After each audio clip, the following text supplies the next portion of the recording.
नमस्कार, सियासी हलचल में आपका स्वागत है और मैं हूं आपके साथ मनीष कुमार। केंद्र सरकार की अग्निपथ योजना को लेकर देश भर में आज भी हंगामा जारी रहा।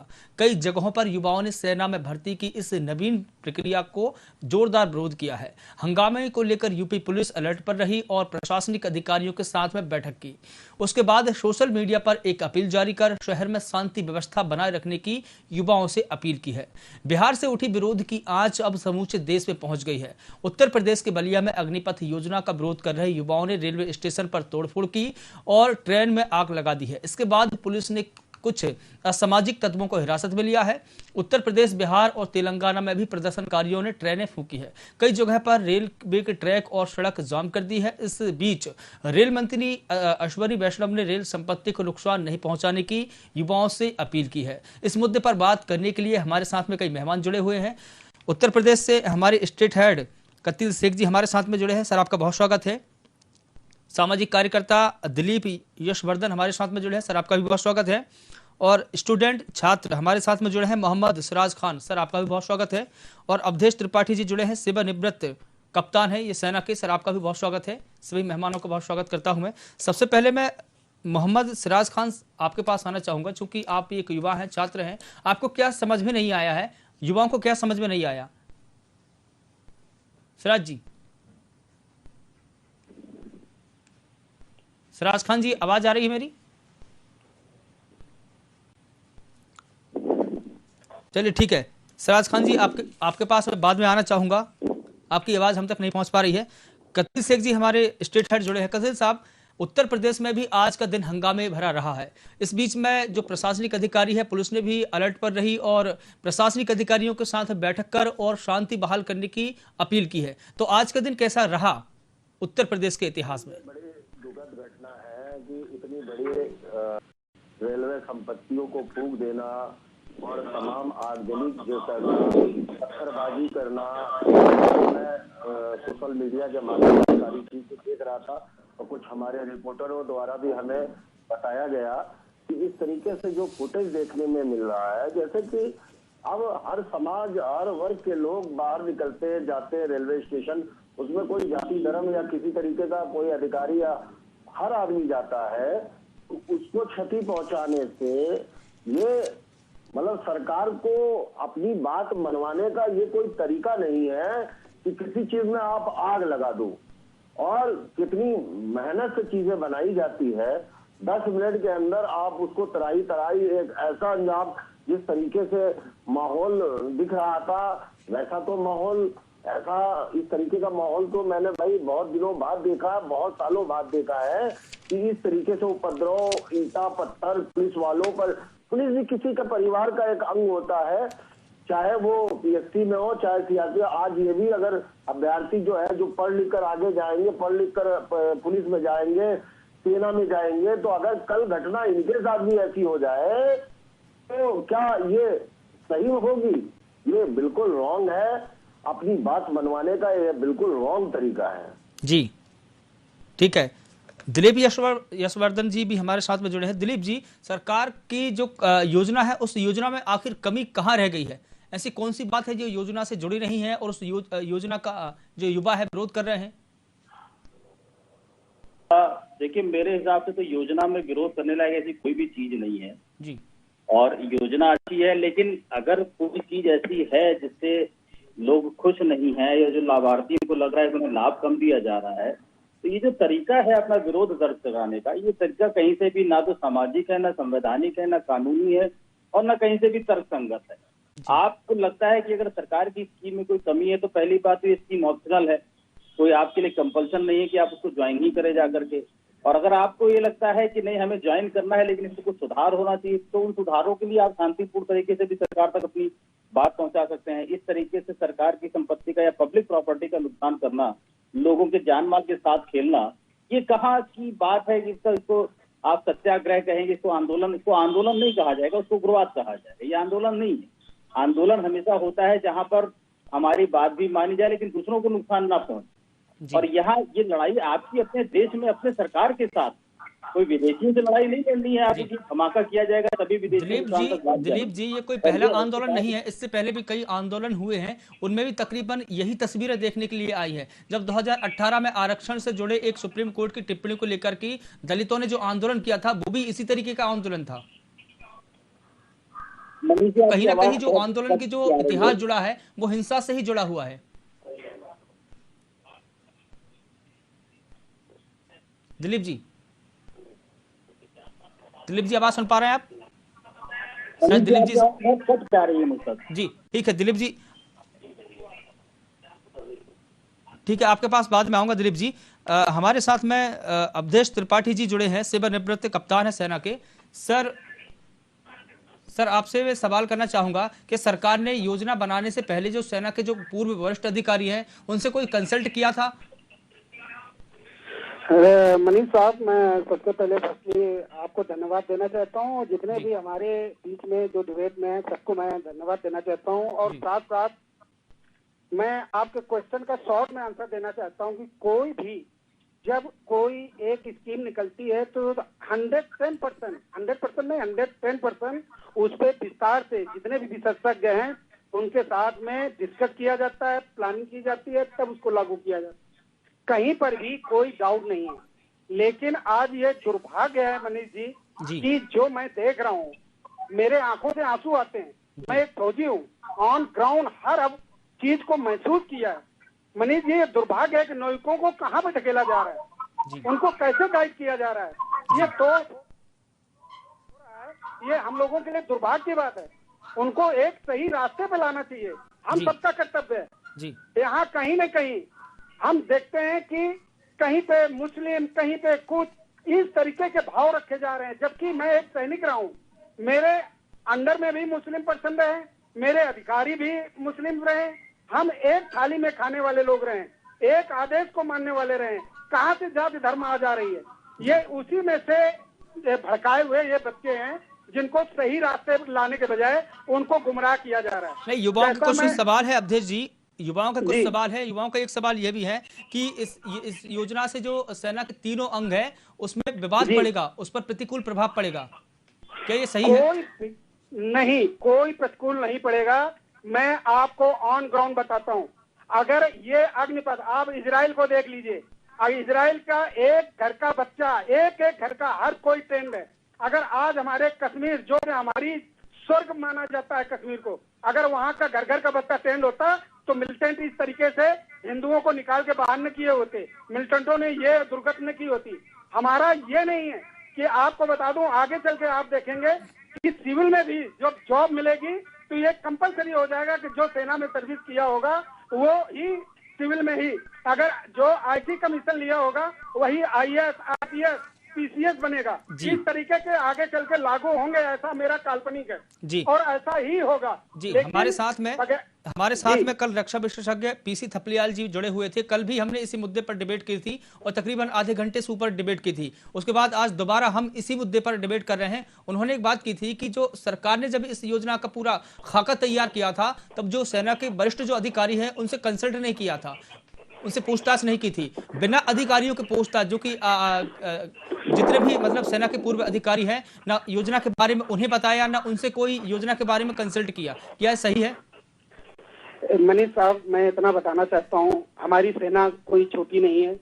हर एक से जो इसके मेंबर होते हैं, जो टीम बनती है, हर एक के साथ डिस्कस किया जाता है। जो इसमें लिमिटेड एक हमारी जो टीम बनती है उसके साथ डिस्कस किया, हर एक से डिस्कस ये पॉसिबल नहीं है। कोई भी एक प्लान बनता है, चाहे वो हमारा वार का हो, चाहे ग्राउंड में कोई भी स्कीम लागू होती है, जो लिमिटेड लोग होते हैं, जो इसके सदस्य होते हैं, उनके साथ डिस्कस किया जाता है। हर कोई कहे कि अब मैं ही कहूँ कि नहीं हमारे से डिस्कस नहीं किया गया, ये गलत चीज है। नहीं, क्योंकि जो जनरल बीके सिंह जी है वो तो सरकार के मंत्री ही हैं और पूर्व जनरल रह चुके हैं वो सेना के, उनसे भी उन्होंने ये बताया था कि उनसे भी कंसल्ट नहीं किया, उनसे पूछताछ नहीं की गई है। नहीं, ये चूंकि काफी हाई लेवल में है, वो इसका जवाब वही दे सकते हैं। लेकिन जितना हमको नॉलेज है सेना का, एक लिमिटेड दायरे में रहते हुए जितना हमको अधिकार है, वही चीज मैं आपको सही उचित उत्तर ही मैं आपको दूंगा कि ऐसा नहीं हो सकता है कि जो इससे कंसल्ट रहे हैं उनसे डिस्कस न किया गया हो और उसको सीधा लागू कर दिया गया हो। निश्चित है कि हमारी मिनिस्ट्री डिफेंस के साथ और हमारे सभी के साथ ये डिस्कस हुआ है, तभी इसको लागू किया गया है। जी, मतलब जो जल सेना है और थल सेना है और जो वायु सेना है, इन तीनों पर इसका कोई प्रभाव नहीं पड़ेगा कुल मिलाकर। कहीं कोई नहीं प्रभाव पड़ेगा, बल्कि मैं आपको और जानकारी सही नागरिकों को अच्छी तरह से समझाने के लिए मैं प्रयत्न कर रहा हूं कि जब ये लागू हुआ, लगभग तीनों सेनाओं में लगभग 2 लाख के ऊपर हमारी जो भर्ती है, उसमें बोला गया है कि 25% परमानेंट किए जाएंगे, मतलब उनको 4 साल से ज्यादा भी उनको सर्विस दी जाएगी। अब आप देखिए, अगर यही 25% गवर्नमेंट ने सिलेक्शन वैकेंसी निकाली होती तो बाकी लोगों का क्या होता? आगे चल करके इतना वैकेंसी हो जाएगी। 25% से रखा जरूर है, लेकिन उसके ऊपर कंडीशन ये रखी है कि उनकी जो सेवा रहेगी 1 साल की, उसका मूल्यांकन किया जाएगा और जो पूरा सेवा काल रहेगा उसका मूल्यांकन होने के बाद भी उनका प्रदर्शन कैसा रहा है, उसके बाद उनकी जो 25% की जो बहाली है फिर की जाएगी। जी, ये इसमें तो कंडीशन लगाई गई है ना। देखिए, ये वैसे ही है, सेना में भी जो प्रमोशन होता है इसी मूल्यांकन के आधार पे ही होता है। ठीक, उनके काम, उनका चरित्र, उनका व्यवहार, उनकी लीडरशिप, सब कुछ डिपेंड होता है, तब जाकर उनको प्रमोशन मिलता है। लेकिन बच्चों की पढ़ाई का क्या सर? एक सवाल एक युवा ने, इससे पहले भी हमने डिबेट कर चुके हैं इसी मुद्दे पर, एक युवा ने पूछा था कि जो 24 बरस के जो युवा है, जब वो सेना में जाएंगे तो उनकी पढ़ाई का क्या होगा इस दरमियान में? देखिए, पढ़ाई को लेकर उन्होंने कुछ नहीं बताया। हाँ, जी, आप अगर देखेंगे डिफेंस के अंदर भी ऐसे हैं बच्चे जो कि इंटर करने के बाद ग्रेजुएशन करके बीटेक, एमटेक सेना कराती है। मैं आपको बता दूं, 4th क्लास से आईसी कमीशन लिए हुए हैं। सेना बहुत बड़ा स्कोप है सेना के अंदर, आप जाके तो देखिए। सेना, हम आपको ये विश्वास दिलाता हूं बच्चों को कि सेना से अच्छी कोई संस्था नहीं है। ये देश सेवा के लिए इससे बढ़िया कोई सेवा नहीं। माता पिता के बाद अगर दूसरी सेवा है तो ये देश सेवा है। और मैं एक चीज और आपके माध्यम से कहना चाहता हूँ, जो कि प्लीज इस मैसेज को हर इंसान तक जाए कि कौम को कबीलों में मत बांटिए।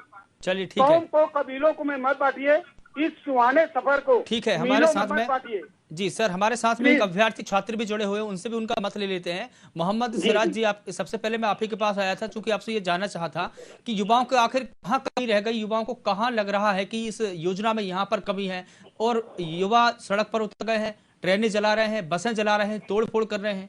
क्या अपनी बात मनवाने का यही मात्र एक तरीका रह गया है देश भर में? सबसे पहले तो मैं शुक्रिया बोलना चाहूंगा आपका सर। जी सर, जैसा कि ये सब हो रहा है तो इसके लिए सर सरकार को देखना चाहिए कि मतलब एक बार जैसे कि विद्यार्थी कर रहे हैं तो ये सर लीगल तरीका नहीं है। आप प्रोटेस्ट करना है आपको तो प्रोटेस्ट करिए, लेकिन ये ट्रेन जलाना और सड़कें जाम करना, सर इससे आम लोगों को भी दिक्कत हो रही है। जी, मतलब आप इसके पक्ष में बिल्कुल नहीं है। यस। चलिए ठीक है, योजना में आपको समझ में क्या नहीं आया है? योजना में सरकार की कमी कहाँ रह गई है? कौन से वो बिंदु हैं जिनकी आप प्रमुख मांग कर रहे हैं युवा लोग? सर जैसा कि 4 साल का बोला गया है, जी, जैसा कि 4 साल का बोला गया है जॉब के लिए, नौकरी के लिए, तो 4 साल के बाद जब हम लोग करेंगे तो फिर क्या होगा? सरकार ने कहा है कि 4 साल के बाद में आपकी जो सेवा काल है उसका मूल्यांकन किया जाएगा और उसमें से जिन विद्यार्थी जो अग्निवीर हैं उनकी सेवा का मूल्यांकन होने के बाद में जिसका प्रदर्शन अच्छा रहेगा उनमें से 25% ऐसे लोग हैं जो उनकी नियमित किए जाएंगे उनको। तो ये भी तो उन्होंने कहा है। इसके बाद में आपको 14 लाख रुपए की बकायदा उसमें वो भी दी गई है, राशि दी गई है। जो सेना के विद्यार्थी हैं वो अपने देश की सेवा करना चाहते हैं, अपने देश की रक्षा करना चाहते हैं, तो उनके लिए 4 साल विरोध इसलिए वो कर रहे हैं कि वो चाहते हैं कि वो अपने देश की सेवा करें अपनी उम्र भर। जी, तो नियमित करने का भी सरकार ने एक पक्ष रखा है। अगर आपका प्रदर्शन ठीक रहा, आपका मूल्यांकन ठीक रहा तो सरकार आपको नियमित करेगी, ये भी तो बिंदु रखा है ना सरकार ने। तो फिर कंफ्यूजन कहाँ है? सर कंफ्यूजन बस यही है कि 4 साल के बाद जो आएगा मतलब उसी में विद्यार्थी सर कंफ्यूज हो रहे हैं थोड़ा। जी, और इसके अलावा चलिए ठीक है, 2 दिनों से जो युवाओं ने प्रदर्शन किया उसके बाद में सरकार ने जो आयु सीमा थी वो 23 कर दी है। पहले 21 इसका क्राइटेरिया फिक्स करके रखा था सरकार ने, और जब 2 दिनों से युवाओं ने प्रदर्शन किया तो इस क्राइटेरिया को उन्होंने बढ़ा करके 23 वर्ष कर दिया। तो सरकार ने ये भी तो एक सुविधा दे रखी है। जी सर, जी जी बिल्कुल। तो फिर इसमें खुश क्यों नहीं है युवा? आज फिर क्यों आंदोलन हुआ? सर इसके लिए तो सर युवा जो नहीं जो समझ पा रहे हैं, ये वो कर रहे हैं जो नहीं समझ पा रहे हैं। जी चलिए ठीक है, हमारे साथ में कतील शेख जी जुड़े हैं। कतील शेख जी, जिस तरीके से हमने देखा कि ये जो आग विरोध प्रदर्शन की आग थी, बिहार से निकली, बिहार के बाद में उत्तर प्रदेश आई, उत्तर प्रदेश के बाद में मध्य प्रदेश, और फिर लगभग 12 राज्यों तक फैल चुकी है।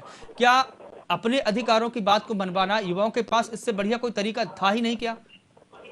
मुझे धीरे धीरे एक तरीके से मोनोपोली होता जा रहा है हर विभागों का। जी अभी आप स्वास्थ्य विभाग में कोई ऐसा अमेंडमेंट सरकार निकालती है, उनको पसंद नहीं आया तो वो सरकार की संपत्ति जला देंगे, तोड़फोड़ करेंगे।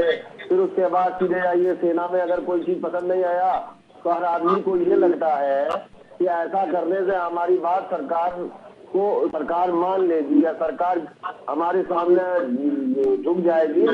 तो ये तरीका बहुत ही गलत है। ये एक तरीके से सिस्टम में अपने आप को मतलब सिस्टमैटिक तरीके से ये बनता जा रहा है। हर विभाग में किसी भी संस्था में आप जाइए जी, अगर उनको वो समझ में नहीं आया तो उसका विरोध प्रदर्शन, जैसे आप देखिए किसान विरोध प्रदर्शन आगे सरकार में उसमें सारे जो है रूल जो भी लागू किए तो वापस लिए।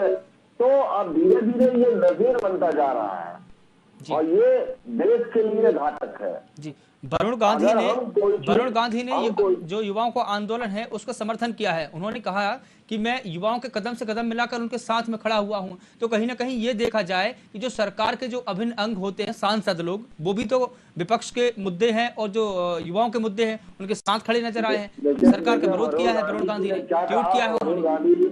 वरुण गांधी ने क्या क्या नहीं किया इसे मैं नहीं जानना चाहूंगा। मैं सीधी बात करना चाहूंगा कि रेलवे जो संपत्ति है और अदर जो भी सरकारी संपत्तियां है वो जनता के पैसों से, जनता के टैक्सों से बनाई जाती है। पहली बात जी, अगर उसको हम आगजनी कर रहे हो, उसमें हम नुकसान पहुंचा रहे हैं तो वो अपनी स्वयं की संपत्ति को हम नुकसान। सरकार तो अपना काम कर ही रही है, मगर ये जो आग लगा दिया पूरी ट्रेन में, आज देख रहा था मैं पूरी ट्रेन एक साथ बगा के जल गई। कितना दुख हो रहा था इस बात से कि क्या क्या हो रहा है ये। जी तो ये नहीं होना चाहिए था। कुल मिलाकर तरीके से सपोर्ट करना चाह रही है और उत्तर प्रदेश सरकार ने भी हर जिलों में यह कह दिया कि आप लोग युवाओं से बात करिए, उनके साथ कोई अभद्र व्यवहार मत करिए। तो उसका ये फायदा उठाएंगे, आग लगा देंगे, लाठी चलाएंगे, पत्थरबाजी देख रहे थे। ठीक है, अग्निपथ का जो विवाद था, जो अग्निपथ का विवाद था उसको बुलडोजर की बात कही जा रही है। अब ऐसा माना जा रहा है कि अगर जिन युवाओं को प्रदर्शन करते पकड़ा गया है, जिन्हें हिरासत में लिया गया है, क्या उनके घर में बुलडोजर चलेगी? क्या ऐसा कुछ प्लान है क्या? देखिए वो बुलडोजर वाली बात तो मैं नहीं इस पर बहुत ज्यादा टिप्पणी इसको जोड़ के देखा जा रहा है सर, ये खबर भी चल रही है। नहीं वो बिल्कुल डिफरेंट मामला है। अच्छा, ये युवा वर्ग इकट्ठा होकर अपनी नौकरी को लेकर कि मुझे 4 साल परमानेंट नहीं किया जाएगा, निकाल दिया 25% किया जाएगा, फिर 25% अमेंडमेंट किया जाएगा। तो ये सरकार ने कोई स्कीम बनाई होगी, ऐसा नहीं है किसी को आप, अरे भाई आज की डेट में संविदा पे रखने वाले व्यक्ति को कोई नहीं निकाल पाता है। एक साल अगर संविदा में कोई काम कर ले तो उसके बाद विभाग का मॉडल जुड़ जाता है और अधिकारी वगैरह को जुगाड़ करके उनको अपने यहाँ एडजस्ट कर लेते हैं। तो इतनी बड़ी सेना है, सेना में अगर कोई युद्ध लड़ेगा या कोई 3 साल नौकरी करेगा तो अगर वो मानक में नहीं आएगा तो ऐसा नहीं है। वो एक सिस्टम बनाया है सरकार ने, वो उन लोगों के लिए बनाया है जो कामचोर लोग हैं, जो काम नहीं करना चाहते, 10 दिन 15 दिन महीने में जाते हैं, तनख्वाह उठा लेते हैं। बहुत सारे ऐसे लोगों को चिन्हित करके उन पर ये अमेंडमेंट करेंगे मतलब सेना के लोग, ताकि सेना में भी सुधार हो। जी चलिए ठीक है, जी बिल्कुल ठीक है। दिलीप यशवर्धन जी, आपके साथ में आवाज में आना चाहूंगा। जो बिहार की उप मुख्यमंत्री है रेणु देवी, उसके घर में भी आगजनी की है, पथराव किया है और उन्होंने सरकार से डिमांड की है कि जिन लोगों ने ऐसा किया है उन पर कार्रवाई होनी चाहिए। अब एक तरफ युवाओं की बात है और दूसरी तरफ तोड़फोड़ की बात है। इस बीच में सरकार को क्या करना चाहिए? क्योंकि ये पूरा मुद्दा है युवाओं के अधिकारों से जुड़ा हुआ है। युवाओं का अधिकार अपनी जगह पर है और कानून का उल्लंघन अपनी जगह पर है। और युवाओं के साथ वही होना चाहिए जो कानून संगत हो। अगर कोई भी युवा, चाहे वो नौकरी मांगने की आड़ में, चाहे वो स्कूल से ना खुश होने की आड़ में, चाहे सरकार से नाराज होकर इस सरकार की नीतियों के खिलाफ किसी भी कारण से अगर कोई भी गैर कानूनी कृत्य करता है तो उसके साथ वही होना चाहिए जो इस देश का कानून कहता है। चाहे उसको अरेस्ट करना हो, चाहे उसे लाठीचार्ज करनी हो, चाहे उसे आंसू गैस के गोले छोड़ने हो, चाहे उसका घर गिराना हो, जो भी तर्क संगत, जो भी कानून संगत होगा वो सरकार को इन युवाओं के साथ करना चाहिए। देखिए, युवा भ्रमित है। अगर उसको कोई कंफ्यूजन है तो उसे सबसे पहले अपने भ्रम को दूर करने की जरूरत है। जो युवाओं का सवाल है कि जब आप 25 साल में रिटायर हो जाएंगे तो हम क्या करेंगे, मैं कहता हूं कि जब आप 32 साल में रिटायर होते हैं तो क्या करते हैं। 25 साल का युवा अगर रिटायर होकर के जाता है तो उसके अंदर एक जोश होगा, तो बल्कि वो रिटायर नहीं होगा, आप एक तरीके से ये तो समझिए कि वो 4 साल का एक डिसिप्लिन्ड लाइफ जी करके अपने आगे की जिंदगी को संवारने जा रहा है। लेकिन सर ठीक है, जब भी कोई आंदोलन होता है सर, जब भी कोई आंदोलन होता है, चाहे वो युवा करे, चाहे वो किसान करे, महिला करे, या कोई भी वर्ग के लोग आंदोलन करे, सबसे पहले तो ये बात जरूर चल पड़ती है कि वो दिग्भ्रमित है, उनको भ्रमित किया जा रहा है, वो विपक्षी बातों में है। कुल मिला अब किसान आंदोलन चला तो उनको भी कहा कि किसान का जो कानून है किसान समझ नहीं पाए हैं। इससे पहले जो सीए प्रदर्शन चला उसमें कहा कि जो मुसलमान लोग हैं वो सीए समझ नहीं पाए हैं। और अब युवा जो अग्निपथ योजना को लेकर आंदोलन कर रहे हैं, अब यह कहा जा रहा है कि युवा भ्रमित है, उनको समझ नहीं पाए। ये बात क्यों उठती है? हर आंदोलन पर यह बात उठती है।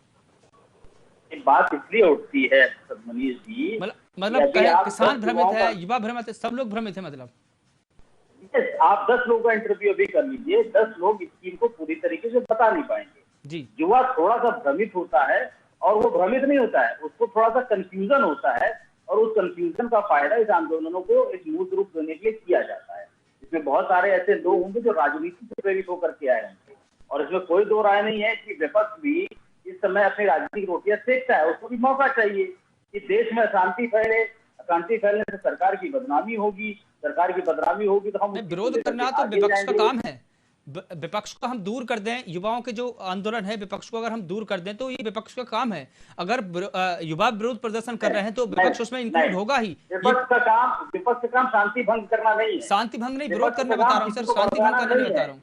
विपक्ष का काम पब्लिक प्रॉपर्टी में आग लगवाना नहीं है, ये विपक्ष का काम नहीं है। विपक्ष का जो असली काम होता है वो ये होता है कि सरकार अगर कोई गलत काम कर रही है तो वो वॉच डॉग की भूमिका निभाएगी, और वो वॉच डॉग की भूमिका सड़कों पे नहीं निभाएगी, संसद में निभाएगी जी। आप संसद में इस बात को प्रश्न उठाइए, संसद में इस बात को तर्कसंगत तरीके से रखिए, सड़कों पर लोगों को मत दौड़ाइए। और आप जिन युवाओं को लगता है ये हमारे भले के लिए हमारे साथ खड़े हैं, वो भ्रमित हैं।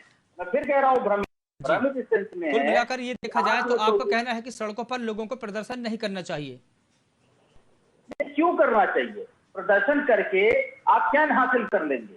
आप पब्लिक प्रॉपर्टी को नुकसान पहुंचा करके क्या हासिल कर लेंगे? राम मनोहर यहाँ पर मुझे राम मनोहर लोहिया जी की एक अच्छी बात याद आ रही है कि जहाँ सड़कें सूनी होती है तो संसद आवारा हो जाती है। ये तो राम मनोहर लोहिया की बात का उल्लंघन करना जैसे हो जाएगा।